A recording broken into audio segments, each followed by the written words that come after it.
اگرچہ آج میں نے سینہ کو بھی نہیں کی، میں نے خود کو زنجیریں نہیں ماری، میں جلوس کا حصہ نہیں بنا۔ میں کہتا رہا کہ غم حزن اور ماتم میں بہت فرق ہے، لیکن میرا دل خون کے آنسو روتا رہا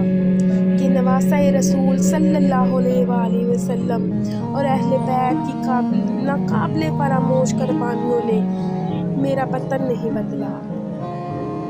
کہ وہ تلوار سامنے ہوتے ہوئے بھی نماز کی ادائیگی کرتے رہے، لیکن مجھے نیند زیادہ پیاری ہے،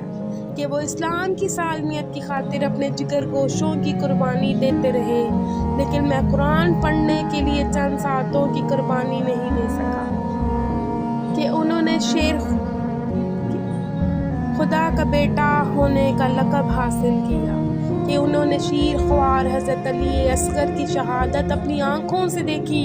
لیکن زبان پر صرف شکایت نہیں آیا، اور میں اپنی چائے کے ٹھنڈا ہونے تک 15 منٹ تک گلا کرتا رہتا، کہ وہ اس شدید گرمی، پیاس اور صحبت میں بھی اپنے لشکر کو حوصلہ دیتے رہے، اور میں کسی ذرا سی مشکل پر ہمت ہار دیتا۔ میں آج زندہ یزیدوں کی پوجا کرتا ہوں، میری آنکھوں کے سامنے معرکہ کربلا، عراق، ایران، فلسطین، افغانستان اور کشمیر میں برپا ہے، لیکن میرے دل پر کوئی اثر نہیں ہوتا۔ اپنی یہ حالت آزار دیکھ کر میرا دل کرتا ہے کہ میں ہر روز ماتم کروں، میں اپنی روح کو زنجیروں سے مار مار کر بیدار کر دوں، تاکہ میرے جسم کی مٹی بھی سرزمین کربلا کی مٹی کی طرح سیراب ہو جائے۔